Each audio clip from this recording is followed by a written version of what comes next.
Ahí estamos. Muy buenos días, Ana María, buenos días, Jorge. Muchísimas gracias por la invitación, por el espacio. Desearles también a ustedes un buen año 2022, que este sea un año de trabajo incansable por las niñas y por las mujeres de este país que tanto lo necesitan. Desde la Secretaría de Derechos Humanos iniciamos este año cumpliendo nuestros compromisos con las casas de acogida y con los centros de atención integral. Ustedes participaron en nuestro conversatorio que tuvimos a los primeros días de este año y conforme el calendario, el día de ayer ya se emitieron las órdenes de pago para estos convenios temporales que estamos suscribiendo por el primer trimestre del año 2022 con los centros de atención y con las casas de acogida.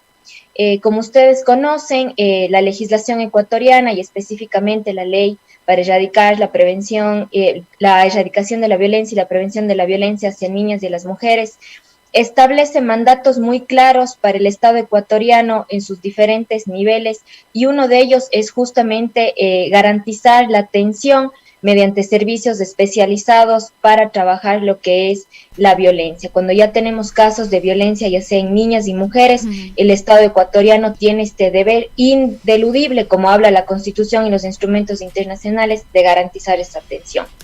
¿Qué hemos hecho desde que asumimos funciones? ¿Qué es lo que vamos a hacer? Y cómo estamos solventando las diferentes deficiencias legislativas que tenemos en nuestro país. ¿Qué es lo que hicimos cuando asumimos funciones? Primero, un diagnóstico de cómo estaban los convenios con los centros y con las casas de acogida. Ahí es que ni bien asumimos funciones ya el 16 de agosto, cuando terminamos de hacer la revisión de estos convenios, vimos un problema muy grave que se habían dado con estos convenios. Más allá del tiempo que siempre se demoraban en suscribir 4 meses, 3 meses, pudimos ver un tema muy grave que es el hecho de que los convenios estaban siendo suscritos sin haber tenido la partida certificada. A veces la administración pública tiene unas reglas que son difíciles de entender para la ciudadanía, pero la certificación presupuestaria es el primer paso en la administración pública, porque eso te garantiza que vas a tener el recurso físico, el dinero, para poder suscribir con estos convenios. A raíz de que identificamos este problema, nosotros realizamos un encuentro nacional con las casas y con los centros de acogida, en donde hablamos de varios escenarios para poder solventar este tema, porque ¿qué es lo que pasaba? Si es que tú no tienes certificada la partida, tú no puedes pagar por esos compromisos. Luego de eso, nosotros hicimos el segundo desembolso en el mes de octubre, y en el mes de diciembre nosotros hicimos el pago de los meses de enero, febrero y marzo del 2021. Es decir, en mayo nosotros hicimos este diagnóstico, solventamos el problema jurídico y en diciembre estuvimos pagando los valores que debían haber estado ya cubiertos desde la administración pasada. Luego de eso, durante este tiempo estuvimos trabajando en solventar este nudo jurídico y cómo hacer para que desde los primeros días del año las casas y los centros estén cubiertos. En eso tuvimos que darnos una vuelta muy grande en el ordenamiento jurídico y aplicar directamente la Constitución y los instrumentos internacionales para nosotros poder garantizar los recursos económicos suficientes. ¿Por qué hacer esto? Porque como ustedes saben y han seguido muy de cerca el proceso de la Ley de Erradicación de Violencia, el Estado está compuesto por diferentes niveles de gobierno. Uno de ellos son los gobiernos autónomos centralizados, quien les da a la ley el mandato principal de garantizar los recursos para las casas de acogida. Entonces nosotros como Secretaría de Derechos Humanos aplicamos directamente la Constitución, garantizar la continuidad en la prestación de estos servicios mediante reformas que tuvimos que hacer y crear normativa y crear procedimientos para después no tener problemas con los entes de control, porque en el ordenamiento ecuatoriano cada GAD, cada institución cumple sus compromisos de acuerdo a la ley. Entonces eso es lo que hemos hecho en este tiempo, estamos dentro del calendario, como les indiqué, el día de ayer ya se hizo el pago, ya se emitió el pago, en estos días, horas se hacen las acreditaciones. Para nosotros como Secretaría de Derechos Humanos ha sido un ejercicio jurídico bastante fuerte, sin embargo muy necesario para garantizar la atención de los servicios esenciales que son lo que prestan las casas de acogida y los centros de atención integral. También Ana María y Joe, para nosotros ha sido muy importante este año empezar con un presupuesto importante para trabajar la prevención de la violencia. Ustedes conocen, nosotros conocemos los altos índices de violencia que vive este país, y para este año vamos a trabajar con 13 millones de dólares que van a ser distribuidos en diferentes actividades en todo el territorio nacional, priorizando las zonas en donde tenemos una prevalencia de violencia, como es la Amazonía ecuatoriana, frontera norte y frontera sur. Ya nos cuenta un poquito, profundizamos eso un poquito después de que nos cuente justo esas políticas.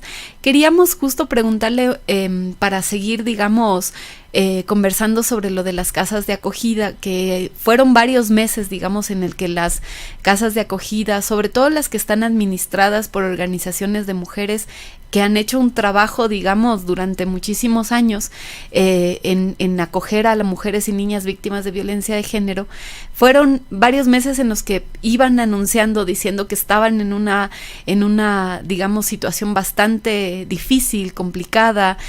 Hubo varios, digamos, pedidos de atención, de que se pueda dar respuesta, digamos, a los pedidos que estaban haciendo. Entonces, ¿cómo está ahorita todas las exigencias que las casas de acogida administradas por mujeres han hecho a la Secretaría? Porque, digamos, si bien ya está el presupuesto asignado y todo, una de las cosas que dicen las organizaciones de mujeres es de que se están estableciendo, digamos, el reglamento sin los criterios, digamos, de operación que ellas tienen. Se están estableciendo, digamos, unas políticas que, a pesar de que pareciera que se están haciendo en diálogo, pues no es tanto así. Entonces, ¿qué es lo que se le responde a las organizaciones que están pidiendo justamente que se tomen los criterios de ellas para poder generar estas políticas y estos mecanismos finalmente para que el Estado siga financiándolas? Para nosotros el diálogo y la transparencia son ejes fundamentales en nuestra gestión y en nuestro diario vivir. Apenas nosotros identificamos problemas y nudos críticos, tomamos contacto mediante un encuentro nacional con las organizaciones acá en la ciudad de Quito y expusimos. Personalmente yo expuse toda la problemática junto con mi equipo jurídico, financiero y de la coordinación administrativa. Incluso levantamos algunas alertas de cómo se habían venido dando las cosas también para la seguridad y la tranquilidad de ella. Al ser recursos públicos, cuando no siguen los pasos correctos para ser, digamos, entregados y desembolsados, después hay repercusiones e incluso tienes que devolver los dineros. Entonces, estas alertas nosotros las hemos levantado junto a ellas. Adicional a ello, tenemos un chat de WhatsApp en el que conversamos permanentemente de todos los pasos y de cómo vamos avanzando en esta cadena que ha sido realmente un problema jurídico que viene arrastrado desde hace muchísimo tiempo, ¿no? En segundo lugar, con respecto a por qué estamos haciendo el reglamento, por qué el Estado está cambiando este reglamento. En primer lugar, para tener criterios técnicos que nos permitan tener el seguimiento apropiado de los convenios. Y en este sentido estamos siguiendo al pie de la letra lo que es la ley de participación. El reglamento está colgado en la página de la Secretaría de Derechos Humanos. En estos días, conforme lo indica la ley, vamos a tener encuentros por Zoom en donde hemos tenido también, conversábamos justamente ayer que estaban con varios casos de COVID. Cuando el COVID se ha superado, vamos a tener estos encuentros presenciales, mesas de trabajo, estamos pidiendo vedurías que acompañen el proceso para recoger justamente la retroalimentación de las casas y de los centros de acogida. Uno de los temas, por ejemplo, que ha salido durante este tiempo es dos temas. El primero es que la administración no se demore tanto en despachar los procesos, y en eso estamos poniendo tiempos topes para que la administración responda. Otro tema ha sido, por ejemplo, priorizar la alimentación o subir los rubros para la alimentación. Así lo hemos hecho. Un tema que salió, por ejemplo, de las mismas organizaciones fue el tema de las remuneraciones para los centros de atención y para las casas de acogida. Así lo hemos acogido y estos días estamos socializando el reglamento. Ana, por ejemplo, nosotros, la presencia territorial que tenemos a nivel país, el equipo se ha desplegado, han ido a las casas y a los centros a entregar el reglamento impreso, dar las primeras ideas sobre cuál es el reglamento para luego trabajar en las mesas de trabajo que se tiene que hacer y analizar punto por punto cada uno de los temas del reglamento. Entonces, ese proceso se está construyendo, es un intercambio permanente, nosotros tenemos la apertura, también hemos tenido la oportunidad en el pasado de trabajar con casas y con centros de atención. Esto lo indico porque nosotros somos quienes reconocemos ese trabajo incansable. Sin embargo, el ordenamiento jurídico tiene que ir cumpliendo sus diferentes pautas.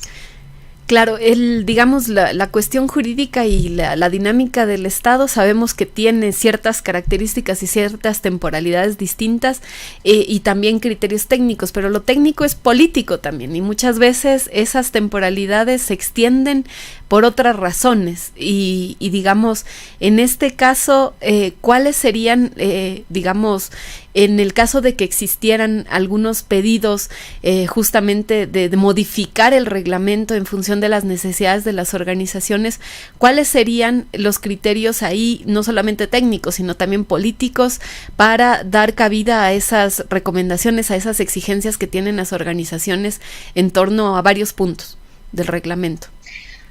La única política que tenemos en la Secretaría de Derechos Humanos y la única política con la que he guiado mi vida en este ejercicio profesional y de activismo también es la priorización de las niñas y de las mujeres. Nosotros tenemos toda la apertura de recibir la retroalimentación de las casas y de los centros de acogida.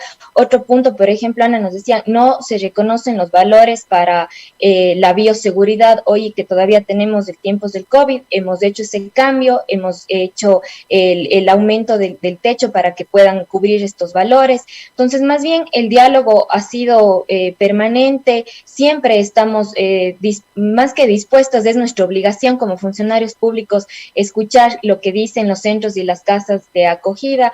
Aquí también hemos venido trabajando muy de cerca con los GATS, por ejemplo, con el GAT de Guayaquil, con el GAT de Cuenca y otros GATS en la Sierra Centro, incluso en la sección costa, que ya están interiorizando los conceptos y que ya están trabajando para la prevención de la violencia, para la atención de la violencia. Uh-huh. Bueno, Jorge quería hacer otras preguntas. De acuerdo, muchísimas gracias, señora secretaria. A ver, hay otro tema que nos llama la atención. En las últimas horas se han reportado, y justo hablando de protocolos sobre temas de salud y COVID, en los centros de rehabilitación social del Ecuador se han notado, hay alguna información sobre contagios de las personas privadas de la libertad. ¿Tiene usted conocimiento de cuál es el estado actual de la salud y cuáles son los protocolos que se están dando ante la presencia de esta nueva variante Omicron y lo que se ha vivido durante este tiempo de la pandemia en Ecuador? Que nos pueda como describir un poco la situación actual de la salud de las personas privadas de la libertad. Jorge, con respecto a ese tema, las personas privadas de libertad fueron vacunadas con la primera, con la segunda dosis en los casos correspondientes, dependiendo de la vacuna, en el primer semestre del año que concluyó, del 2021. Hoy en la tarde tenemos una sesión del directorio del organismo técnico. Esta instancia, que está regulada en el Código Penal, es el conjunto de ministros del eje social, Ministerio de Salud, Ministerio de Educación, MIES, en fin. Y ahí hoy día vamos a tratar el tema del plan de contingencia para estos casos de COVID dentro de los centros de privación de libertad. En algunos centros de privación de libertad, según nos ha reportado el SNAI, que es el ente que está bajo la administración de los centros de privación de libertad, se han tomado medidas ya inmediatas con el Ministerio de Salud. Entonces, el día de hoy tenemos esta sesión del directorio para nosotros, para el Ministerio de Salud y para todos quienes estamos en el directorio. La vacunación, y para el mismo presidente, siempre ha sido una prioridad. para toda la ciudadanía, para todas las personas que habitan y que están en el territorio ecuatoriano. Y hay planes y acciones que se generarán en este 2022. Recordamos a finales del año anterior, 2021, se generó una comisión que dé seguimiento a las problemáticas que se encuentran ahí en los centros de rehabilitación social del país. Si es que también nos podría comentar si es que se han retomado las acciones desde la comisión de pacificación, la comisión de todas estas acciones en donde justamente la Secretaría de Derechos Humanos tiene una mirada y una acción concreta, porque claro, este tema se lo conversa, se lo levanta en momentos de alto conflicto, lamentablemente los fallecimientos, los asesinatos que ocurrieron en el año anterior, pero continúan las condiciones de hacinamiento. ¿Qué está pasando también con las acciones que están realizando desde la comisión? El trabajo para superar esta crisis de derechos humanos que se vive en el sistema penitenciario ha sido permanente y constante. Nosotros desde el directorio tuvimos sesiones muy amplias de trabajo en donde se establecieron varios parámetros, varias actividades. Las dos inmediatas que nos corresponden a nosotros como directorio es construir la política pública del sistema de rehabilitación. En eso tenemos un avance muy importante. Se ha trabajado también con organizaciones de la sociedad civil. Recibimos mediante mesas sus insumos y estamos trabajando con un equipo consultor de las Naciones Unidas y del Pacto en la recopilación, en la sistematización, en la incorporación de esos insumos en esta política pública. Esa tarea se termina de hacer el día viernes y será puesto para la validación de las organizaciones sociales. ¿Alguna razón? Trabajan específicamente. Sí, perdón por interrumpir, pero ¿alguna razón o motivo por la que familiares de personas privadas de la libertad no sean parte de esta comisión? Porque esa era uno de los comentarios quizá o de las críticas que se hacía a la conformación de la comisión, al tener relación directa y que los derechos de aquellas personas que han sido vulneradas finalmente en los centros de rehabilitación social han sido las personas privadas de la libertad. ¿Cómo están canalizando, si no están presentes en la comisión, esta información o las dudas, las preguntas que tienen asociaciones de familiares, comités, y porque son familiares finalmente que están organizados y organizadas? Sí, para concluir, Jorge, lo que te decía, estamos en este proceso con, ya digamos, en la sistematización y en la redacción de la política pública con los insumos que se hayan recogido y pasan a la validación de las organizaciones que específicamente trabajan derechos humanos en contextos de privación de libertad. Con respecto a, y para terminar la pregunta anterior, uno de los elementos fundamentales ha sido el censo penitenciario. El día de ayer evaluamos ya el plan piloto. El día de hoy también es uno de los puntos del directorio, analizar ya las fechas, la metodología, los tiempos del costeo de todo lo que tiene que ver con el censo penitenciario. Con respecto al trabajo de los familiares, hay una asociación de familiares de personas privadas de libertad que el equipo técnico de la Secretaría de Derechos Humanos está trabajando permanentemente. Adicional a ello, nosotros en estos hechos de violencia, nosotros siempre hemos estado desde el primer momento. De hecho, implementamos un protocolo que fue observado por los organismos internacionales. Si bien estos contextos son sumamente duros, complicados, el Estado no estaba preparado para ello. Es por eso que implementamos estos protocolos, estos flujogramas de atención. Y ahí hicimos un levantamiento de 606 personas, familiares, que habían perdido a sus seres queridos en estos contextos de violencia. Entonces de ahí se hace el seguimiento, se deriva las causas. Hemos estado presentes en muchos casos de las personas privadas de libertad, brindando el acompañamiento, los primeros auxilios psicológicos. En el tema legal también hemos brindado desde nuestra experiencia profesional algunos insumos para que se pueda trabajar también en lo que es la reparación integral.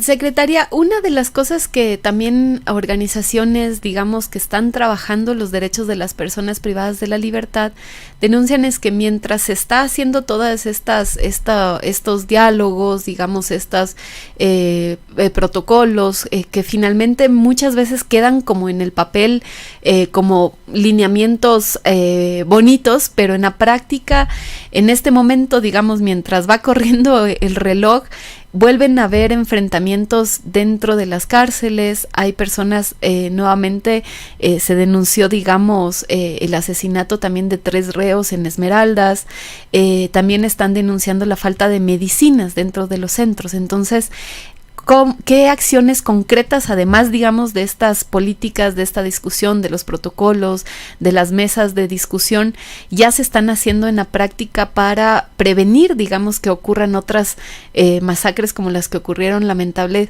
hace algunos meses, y también en torno al tema de salud de las personas privadas de la libertad, que en este momento, digamos, hay un repunte de casos de COVID y están las familias y las organizaciones denunciando falta de medicinas y atención dentro de las cárceles?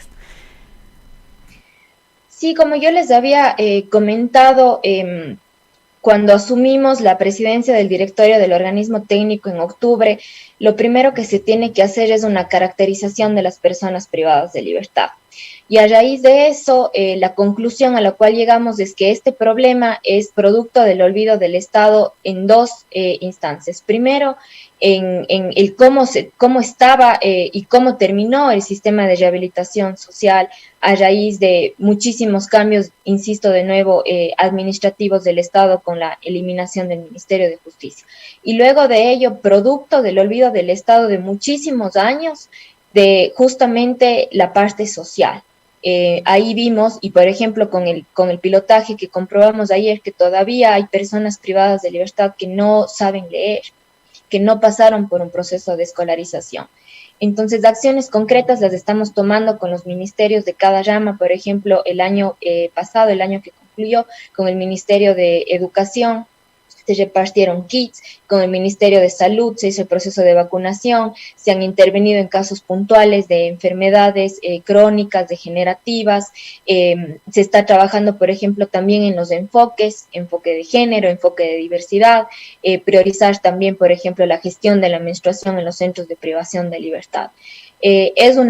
Insisto, es una crisis profunda de derechos humanos que estamos trabajando día a día para superarla, y eso empieza por la construcción de esta política pública y que también ya van teniendo resultados los protocolos. Por ejemplo, uno de ellos fue justamente para el mecanismo en contra de la tortura y para la observancia de los de diferentes defensores de derechos humanos puedan hacer su trabajo sin tener estas malas experiencias que han habido en el pasado. Es un protocolo que se aprobó en el directorio y que ya fue utilizado y que está siendo utilizado para las diferentes diligencias. Bueno, muchísimas gracias, secretaria Bernarda Ordóñez. Esperamos poder tener otro momento para hablar sobre el tema de las políticas para prevención de violencia de género, que se nos quedó pendiente en el tema, pero por cuestiones de tiempo ya no podemos continuar, así que esperamos poder tenerla nuevamente acá para hablar específicamente de eso, que es uno de los temas también de prevención, digamos, que también es súper importante. Entonces, muchas gracias por estar aquí. Muchísimas gracias, Ana y Jorge, y nada más, solo para adelantarles, ya estamos terminando todo lo que tiene que ver la política pública para prevenir el abuso sexual en las aulas educativas, conforme lo habíamos indicado también el año pasado en un tiempo, reducido por la urgencia de este tema. Agradecerles a ustedes por su espacio, por su trabajo, y para nosotros, una vez más, ratificar nuestro compromiso con las niñas y mujeres del país. Muchísimas gracias.